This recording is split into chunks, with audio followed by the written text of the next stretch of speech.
Today, a 14-year-old boy is missing and his mum and dad need your help. Andrew went to school one morning and he's not come back. Someone, somewhere, knows where he is. And it could be you.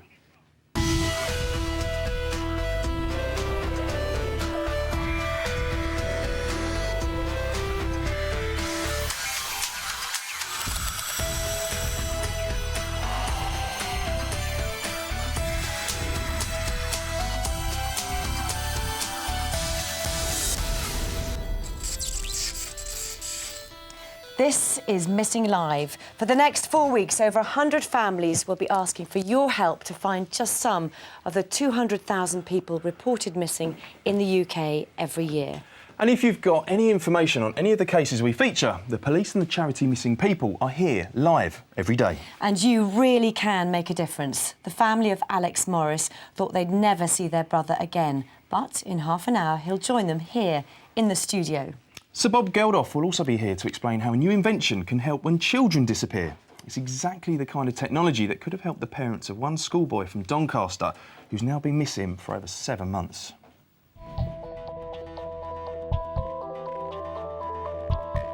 Kevin and Glenys Gosden are searching for their son, Andrew. Their nationwide non-stop journey to find him has meant a demanding round of radio, press and TV interviews.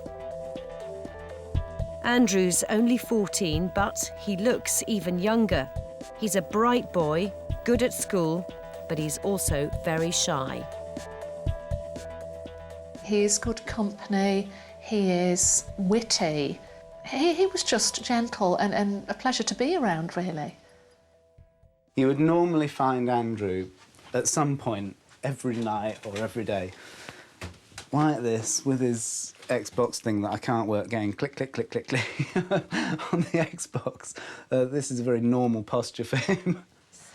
This is Andrew's room. Very typical, I suppose, of many teenage boys. He's got his snooker table that he likes ever such a lot. And you can sort of often hear that he's around because we can be downstairs and we'll hear him putting the balls in the table. He had, I would say, a small group of friends at school, but he didn't tend to go out. If you met him, you'd just think, what a quiet, polite, well-mannered boy. You know, he was just thoughtful and quite caring about people. Last September and the start of a new school term. We were talking about school because he had quite a few new teachers this year, and so I was just asking, how's Mr So-and-so, Miss What's-her-name and whatever, and he was just completely normal, you know, nothing out of the ordinary at all, quite relaxed. Friday, September the 14th, and Andrew's up and out early. He shot out for school in his uniform. We were a little bit late getting up. Kevin and Glenys go off to work. They get back home about 5 o'clock, expecting to find Andrew there as usual. We just made an assumption that Andrew had come in from school and was either in his room or in our converted cellar room, and we just called him for tea, and then we realised that he wasn't in the house. At first, Glenys and Kevin aren't too concerned. Finding Andrew's school uniform on the back of the chair in his bedroom, they think he must be at his friend's house. Thought, well, did he forget his key and go to our friend's where the spare is and get chatting with his son? And when that turned out to be wrong, we just started getting worried. By 8 o'clock that evening, Andrew's still not home. So we then got to the point of trying to contact school, and we were able to then find out that he'd never even turned up at school in the morning. As that next hour progressed, we knew something wasn't right. And so we then kicked things into motion and we found the police. The search for Andrew Gosden is now a top priority for South Yorkshire Police. Andrew was categorised as a vulnerable, high-risk missing from home person due to his age and the circumstances in which he's gone missing, and this incident is being treated as a major incident. Suddenly, the investigation takes an unexpected turn. It appears the 14-year-old has planned his disappearance. Andrew went missing obviously early in the morning when his parents had already left for work. And obviously he's then returned when he knows that there'll be no one in at the house. He's had the opportunity to change and to collect whatever items he's needed.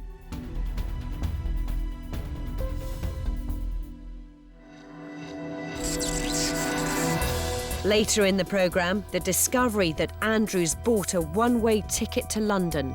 He must have gone to the cash till, got a couple of £100 out, and got a train to King's Cross. CCTV confirms Andrew is in the capital, but what will police searches reveal? You were still down at the cut, down at that end of the junction, weren't you, when you've lost sight of him? Yes, that's a really worrying story. We will return to Kevin and Glenys's search for Andrew later on in the programme. Now, here to explain how a new piece of technology could have stopped Andrew going missing in the first place is Sir Bob Geldof. Morning to you. Pleasure to have you here on the programme. Let's just quickly talk about you as well, because you yourself have, slept rough. Yeah. What was that? Why did you do that? I think at a certain point, young kids who are going for it, they pitch up in London and trying to get their bearings. They've nowhere to stay, and I just arrived from Ireland, and I don't know, 17 or 18, and I slept on the street for a while, but we'd go sometimes down to Holloway. Not Holloway, Holborn. There's a church there. I'd sleep in the crypt, and sometimes sleep out at Gatwick Airport, which was sort of Tom Hanks-like, quite cosy. But it was kind of different to running away. My dad, if I bothered contacting him, I pretended I was, living in B&B or something, but I wasn't. And I sold hot dogs, those trolleys, and sometimes spent the night in Vine Street Police Station as a result. And then I lived in a squat for about a year up in Tufnell Park. So it's beginning to work out your life and the city, which is separate to, I think, possibly the parents who are watching this. It wasn't fun. But it wasn't too distressing because you understood you were young and these things weren't that troublesome to you. Obviously, we've just been talking about Andrew, who went missing. He's aged 14, and actually that's a different thing. Yeah, he didn't go to school that day. They didn't know until 5 o'clock in the evening or so that he'd gone missing. How would your technology help in that kind of situation? Well, it would immediately have alerted his parents that he hadn't arrived at school. And in his situation, that probably would have been puzzling to the parents, but they'd have got onto the school immediately, then onto the police. And I'm not saying it would have stopped what happened, but certainly the police could have contacted the station. They may have been too late to get him on the plane, but there could have been someone at the other end to say, what are you doing? And it's a very, very simple piece of kit. And what it does is send out, if a kid doesn't arrive at school, it automatically doesn't require the school secretary or phone calls, or it just automatically sends out a message to the relevant parent in whatever language you like, Urdu, Slovenian, whatever, Polish, English, that your kid isn't there. And that is, it's used for truancy, but it can be used for any situation. It can tell you about the school, the soccer fixture has been moved, the school play is another week, here are the exam results. In my case, I thought it was perfect because it's exactly what new technology is meant to do. It's extremely cheap. It's less than £1 per pupil per year, and it saves the school money, etc. But one of my girls had started crossing London to go to her secondary school, and I just didn't fancy the bus on those dark winter mornings, and I wanted to know that she'd arrived in school.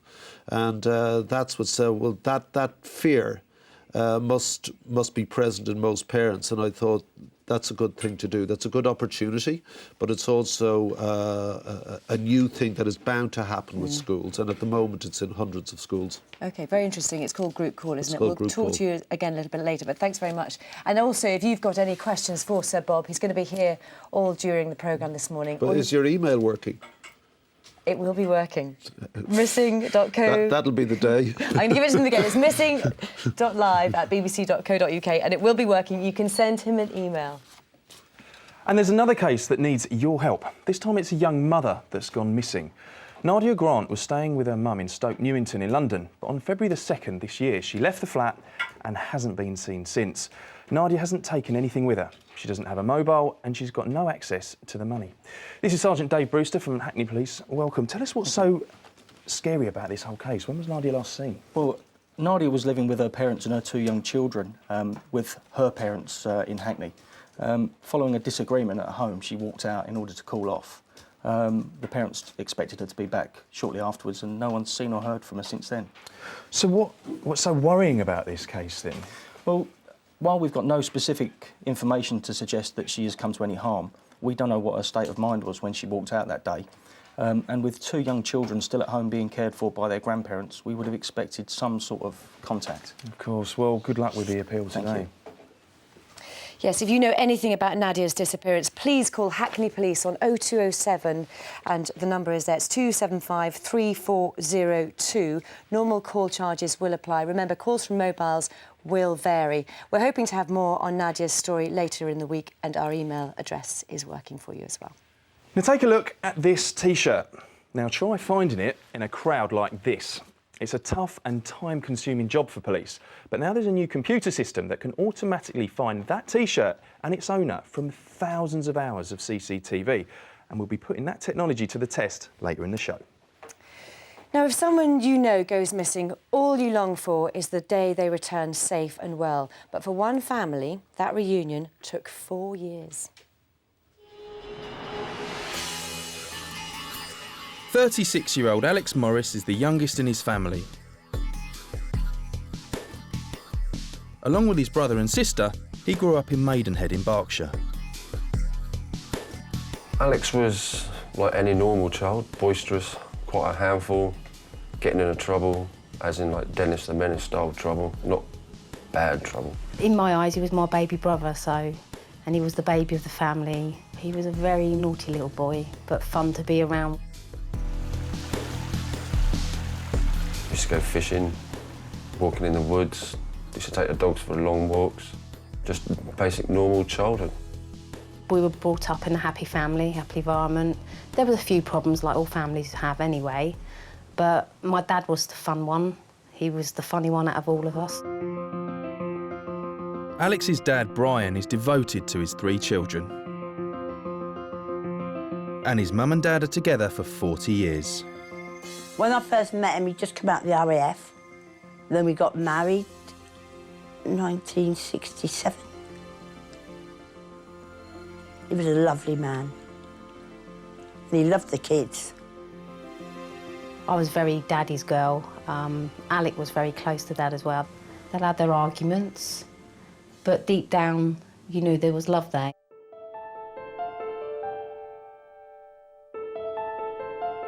But after a long fight with cancer, Alex's dad died 6 years ago.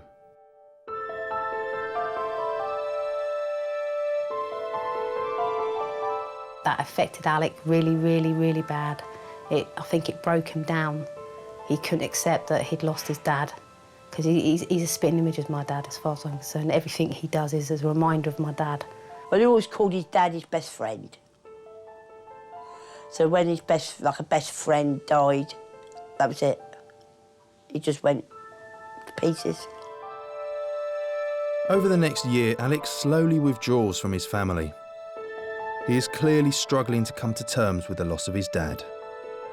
It was difficult for me to know what was going on with him because I was trying to comfort my mum and grieve myself.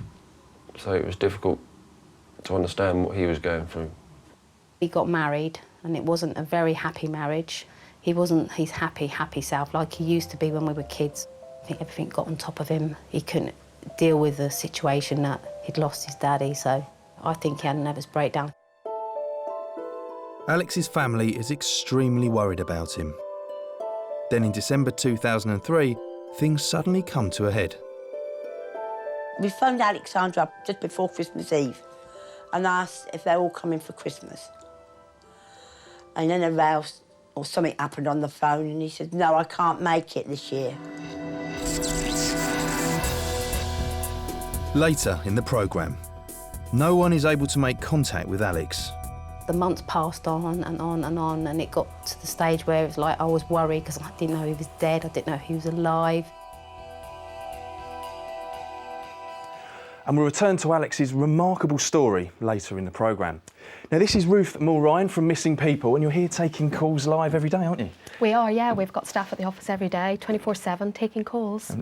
And you're saying they're taking calls, how many cases would you say you get every year? Well, there's about 210,000 reports to the police every year, and at Missing People, the charity, we've got about 6,000 cases open at any one time. That's a staggering amount. And out of those people, how many would you say come home safe and well? Well, the good news, and really important for viewers to hear, is that within about 72 hours, most people are found or have returned, but there are still those that for days, weeks, months, their family have got no news where they are.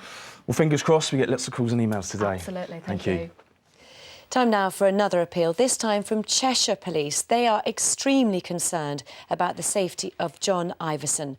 On the evening of the 30th of January last year, he left his home near Nantwich. He hasn't been seen since. Also missing is John's Ford Transit 190 tipper. Its registration is Q289YUX. And if you have any information on John's whereabouts, please call Cheshire Police. Their number is 0845 458 0000. Local call rates apply, but calls from mobiles will vary. Let's take you back now to a mum and dad who have had to face the horror of discovering that their young son planned his own disappearance, and he's still not been found. Andrew Gosden is from Doncaster in South Yorkshire. He's just 14. He's a bright lad, but he's also very shy. He's good company. He was just gentle and a pleasure to be around, really. On September the 14th last year, he should have been at school, but Andrew had other plans. He must have gone to the cash till, got a couple of £100 out, and got a train to King's Cross. £200 was the bulk of Andrew's savings. What was he planning? We spoke initially to the lady at the ticket office who sold Andrew the ticket, and interestingly he bought just a single ticket when a return would have only cost 50p more, which possibly indicates that he wasn't intending on coming back home. Why has Andrew travelled to London? Officers trawl through hours of CCTV footage at King's Cross. They eventually find what they're looking for. Andrew is filmed leaving the station at 11:25 on Friday the 14th of September, the morning he went missing. From here, he simply disappears onto the streets of London. Where's he going? What does he have planned? To find Andrew in a city of 7 million people is not going to be easy, and the police know it. South Yorkshire police officers have travelled down to London several times, liaising with local police down there, British Transport Police, checking various council CCTV systems, speaking to as many people as possible, really. There's been a big media campaign. Obviously, Andrew's parents have been heavily involved, and we've been liaising closely with them as well. Andrew's mum and dad are doing everything they can to make sure their son is not forgotten. And getting publicity is vital to their search. It varies from media and press organisations to, people ringing in directly with possible sightings. So it all needs to be dealt with. You never quite know who's going to be under the phone. OK, thanks. Bye-bye. Kevin and Glenys get a tip-off from someone in London that one of their missing posters of Andrew has a message written on it. Could Andrew have been there? They have to see for themselves. We're trying to look for the poster where apparently, so a friend of a friend said that somebody had written on they'd seen Andrew sleeping in this area a few weeks ago. But we're not exactly sure where that poster was or if it'll still be there.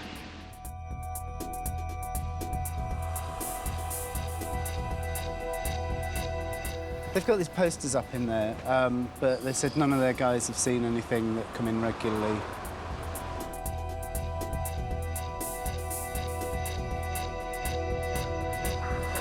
There's a second unconfirmed sighting of Andrew in a park on the South Bank near the London Assembly.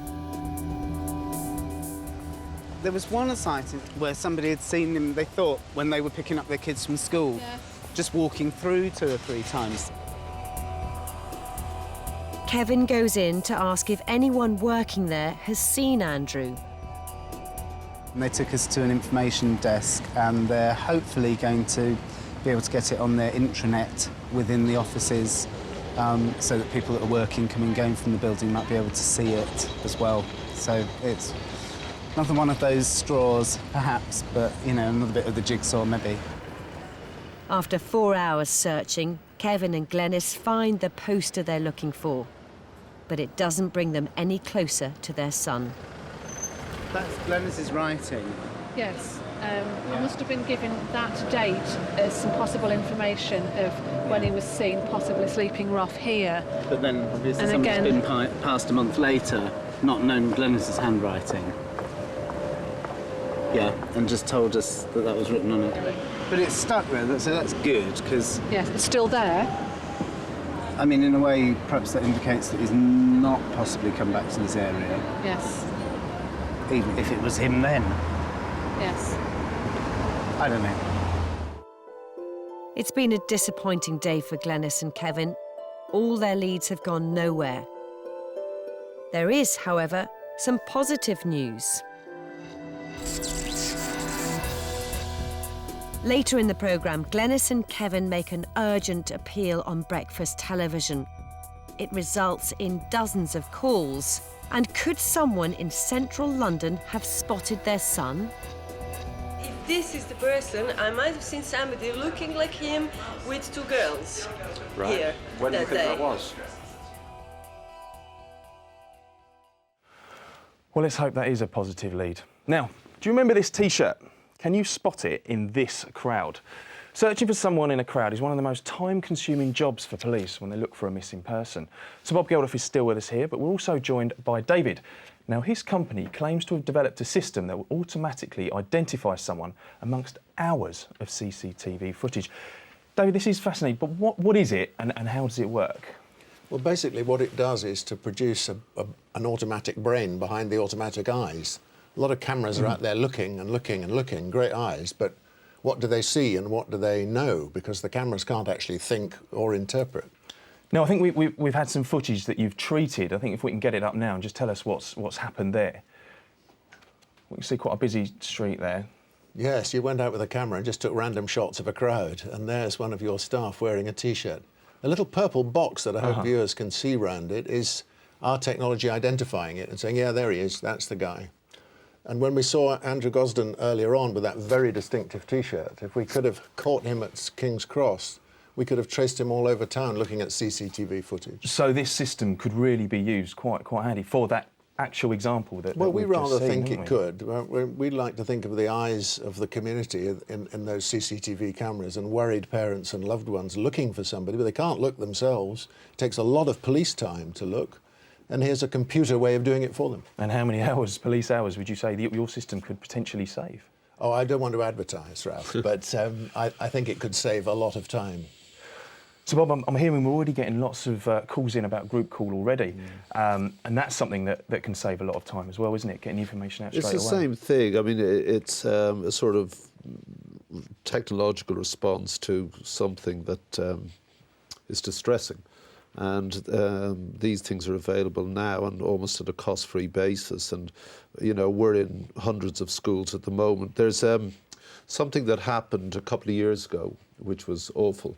A little boy was dropped off at school by his parents. Between the school and the school gates, he was kidnapped and murdered. And subsequently, the authority has taken group call, not because of this, but it was one of the reasons. And I'm not saying if group call had been there, it would have prevented it, but certainly those first few hours are the absolute key moment. Once the police know, and if the school had had group call, one of the things that may have helped was that immediately the parents would have been alerted. He actually hadn't arrived at the school door. He'd left the car, but he hadn't arrived. They would have been told immediately. Presumably they would have called the police, and the police could have got those first few hours. You mentioned this critical first few hours. It is, yeah. How would a multicultural school deal with this? I mean, is it available in other languages? It's or just available in box standard all English? languages, and it goes out in whatever language the parent speaks first, naturally. So, yeah, again, it's very simple, very cheap. I think in our case it's less than £1 per pupil per year, yeah. So how exactly does it work then, this system group call? Just, you know, in the old days you'd go in and you'd sign in, the school secretary would check it, and then when everyone was in class they'd check to see if the pupil wasn't there, then you'd make a manual phone call which costs substantial amounts of money. Now the school management system just has this software. We test it with the schools, and in fact one of the things we want to do is to test it with the missing persons charities and see if we can modify it for them. They tell us what they need. So immediately a kid isn't in, it just picks it up straight away and texts or emails the parents. Well, they're both fantastic systems, and I wish you all the very best of luck with them. Remember, if you've got questions or thoughts about anything that you've seen today, please do get in touch via email. Our address again is missing.live@bbc.co.uk. We return now to the story of Alex Morris and a reunion that took 4 years to happen. The Morris family is from Berkshire. Born in 1972, Alex is the youngest of 3. And his best friend was always his dad, Brian. But 6 years ago, Alex's dad suddenly died. Heartbroken, Alex begins to withdraw from the family. And after a row on the phone in 2003, he refuses to come to a family Christmas. It was about a month or 2 months later, my mum said she hadn't heard nothing from him. And she tried getting in touch with him. She got nothing back. I tried and I got no reply back. So that sort of started panicking me and it started worrying my mum. I just thought he was being ignorant and not answering calls or letters or anything like that. So I just left it and got more angry and angry about it because I could see my mother suffering and I couldn't see how, if he says he loved his mum, that he could put his mum through that sort of pain. And it made me angry. After weeks of silence, the family finds out that Alex has moved out of his house. They call his mobile, but he doesn't answer. Although Alex is missing, his family is reluctant to waste police time. They still believe Alex will come home any day. The months passed on and on and on, and it got to the stage where it was like I was worried because I didn't know he was dead, I didn't know he was alive. It was just that, like, so your life had gone. You felt empty because you know that one of your child has gone missing. It's really hard. I tried looking for him, but I didn't know anything. I didn't know how to look for him. I don't know who to go to, and even thinking that he'd gone to my dad's grave and even leaving letters there for him to read to say that we miss him, we want him back, we love him, we just want to know he's safe and well. But it was, I think, really difficult, losing my dad and then thinking that I'd lost him as well. 4 years go by. There's not a word from Alex. So in January last year, Barry finally decides to contact missing people to see if they can help trace his brother. Several months went by. I had the odd phone call and I phoned them up, but nothing had happened. They hadn't found him. They said they might have found him, but it ended up being the wrong person. It's a disappointment from the family. But before long, Missing People is in touch again. I think it was a month or something later, my mum said they think they found him. And I said, where? And they said they won't give the address of where he is, they just know his whereabouts and they're going to see if he's okay. Alex's family just have to wait for him to make contact. Then, last September, his mum finally gets a call. Also, my phone went and said, hello, Mum.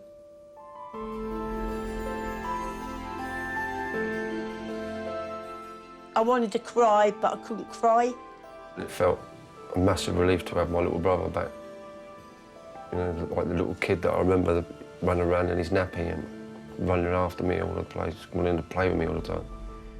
When he finally come onto the phone, I cried my eyes out, and all I kept saying to him, I thought you were dead. I said, I can't believe I can hear your voice down the phone. I had to hear his voice for real to know that it was him. There are so many unanswered questions about what has happened to Alex and where he's been. But one thing's clear, he's ready to rebuild his relationship with the people who love him. And I'm really delighted to say, actually, that Alex is with us now, along with his sister Maggie. And it's even emotional for you, Maggie, watching that film, isn't it? Remembering Very that emotional. phone call. Yeah. How do you feel now? If it's all a dream, I'm going to wake up and it's not real. It's just, I can't believe that we finally got him back. It's great having him in the family and hearing his name again and hearing his laugh and his silly ways. It's just wonderful. How is it for you? It's been an emotional kind of roller coaster ride, really, since I've been back. But a lot's happened since I've been back. You know, not just being with my family, but also being with my friends again, and found a new relationship, which is just amazing. I'm so kind of happy and kind of together because I wasn't for quite a while. So, but it's amazing to be back and among people that I know love me and I love them back, and to grow up with them and be there with them and rekindle everything is amazing. Yeah. So what was it like? Why did you make that decision, not, given that you know now that they love you, not to be in touch with them, not to call them? What was that decision like? That wasn't a decision that I took, light-handedly. It was the death of my father was, traumatic for me. I couldn't deal with that at all.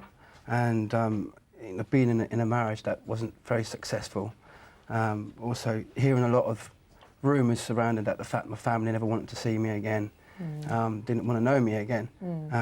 So that kept me away. And above everything else, definitely my father dying was the worst thing. And Maggie, you're still obviously really kind of upset by the fact that he wasn't there. What about your mum? How's she now? She's a lot happier. I don't have to sit, like, you used to sit there and she used to sit there and cry and think, where is he? And, there's sometimes I really did think, is he dead? Am I ever going to see my little brother again? And it was really sort of heart-wrenching to see my mum cry. And I can't describe words, I really can't, because it's amazing that I've got my little brother back in my life again. You've also got nephews, which now you obviously spend time with, do you? Yeah. It's given me a new lease of life. It's made me want to have kids myself, but to spend time with him and to see him again, it was very emotional. But yeah, he's a lovely little lad, and I really enjoy spending time with him and making up for the time that I believe that I lost, in that period that I was away. He's up there now, so. What about other people who perhaps are in a similar situation to you and watching you today and aren't in contact with their family? What would you say to them? I know everybody's situation is different, but what would you say? Well, I'd say find encouragement to get in contact, because some things might not be as bad as they seem, and because I know that parents out there love their kids no matter what. So I just would really encourage them to get in contact and try and rebuild what they've had missing for as long as they've been missing. I would just definitely encourage them to do that. OK, well, really appreciate you coming to see us today, Alex and Maggie. I know your mum is, she's upstairs waiting for you as well, isn't she? So hello to her as well. Thank you very much. And also just to let you know as well here on the programme that we have had a call as well about Nadia. Now, it's been 7 months since Glenys and Kevin's son planned his own disappearance, and he's still not come back. 14-year-old Andrew Gosden is from Doncaster in South Yorkshire. On September the 14th last year, he didn't go to school. Instead, he bought a one-way ticket and caught a train to London. A month later, his parents, Kevin and Glenys, make their own trip to the capital to follow up potential sightings. There was one sighting where somebody had seen them, they thought, when they were picking up their kids from school. But there's no news.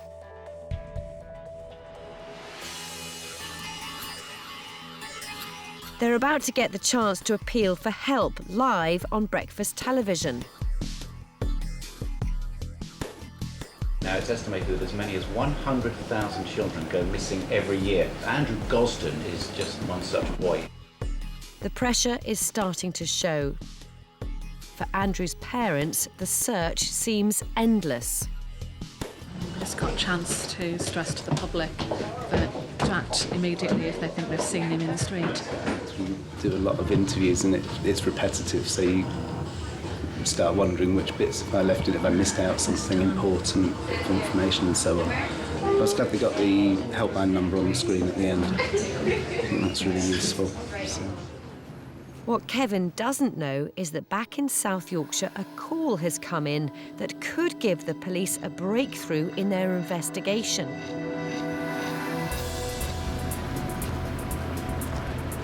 We're here today because there's a lady saying that she's recently been around this area when she's seen a young man, and she thinks it could be Andrew. It matches the description of Andrew. So we're here today to speak with her, to actually get her to show us around where she's seen this young man. A woman working in central London thinks she saw Andrew in Covent Garden on October the 17th, a month after he went missing. What did you do? I said, oh, excuse me, do you live in London? And then I probably said the wrong thing then by saying, oh, you just look really familiar and you look like a boy that I've seen on TV who's missing. And he said, no, it's not me. And I went, oh, okay. And then he just said, is that the question you wanted to ask, or is that your only question? And I just went, yeah. Strange thing to ask that. This is their best lead so far. The woman takes the officers to the street where she thinks she saw Andrew. This is where Philippa stopped and spoke to him, and that's when she engaged him in conversation outside here. So if we make a note of this, we can see this, the building itself has got CCTV cameras outside, so that's quite a good point for us. If they can get the footage from the office's CCTV, it could confirm it's Andrew. They do have CCTV, but unfortunately it wasn't working. Without the footage, it's impossible to know if it really is him. But could other people in the area have seen Andrew? Okay. And this was as far as you got? Yeah, I didn't walk up further. Okay. You were still down at the cut, at that end of the junction, weren't you, when you've lost sight of him? Yeah. When you've lost sight of him, you've come down here and thought, well, where has he gone? A friend's gone inside the cafe to see if he's in there, and that's the last that you saw of him. Yeah. If Andrew's in the area, he could have visited this cafe. There's a chance someone may recognise his photograph. Have you seen this at all on the I have to say this face looks familiar to me. Although it's very typical face, typical trendy haircut. Yeah. You know, it might have been somebody looking like this boy, not in particular. But if this is the person, I might have seen somebody looking like him with two girls here. Was the boy who came into the cafe with two girls Andrew? They can't be sure. And from here, the trail goes cold. We know that the last positive sighting of Andrew was in London, but obviously what we can't confirm is that he is still there. It's now over 6 months since Andrew Gosden disappeared. His parents need to know what's happened to him and where he is. You go through fear, really what might have happened to him. You try and leave, I think, some of the worst thoughts at the back of your mind. You sort of remember the things that Andrew likes to do. I can just picture him now, laid there, reading. Yeah, it's nice memories. Nice memories.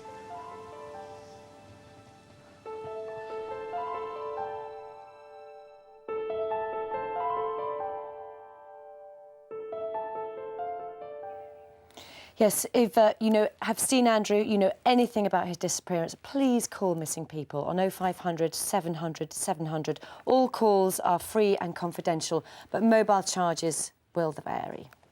Now, I've just had some information in, actually, already that Nadia Grant has had an unconfirmed sighting in the Isle of Sheppey. So it's not a million miles away from where she went missing from. Apparently she was at an amusement arcade with some friends and later on at a nightclub. So if we hear anything else, we'll obviously update you on that. Now, 15-year-old Melissa Mack has been missing from her home in Northampton since the 16th of February this year. She's 5'4" tall, but she's got a brown right eye and a bluey-grey left eye, so very distinctive. And she's got straight black shoulder-length hair.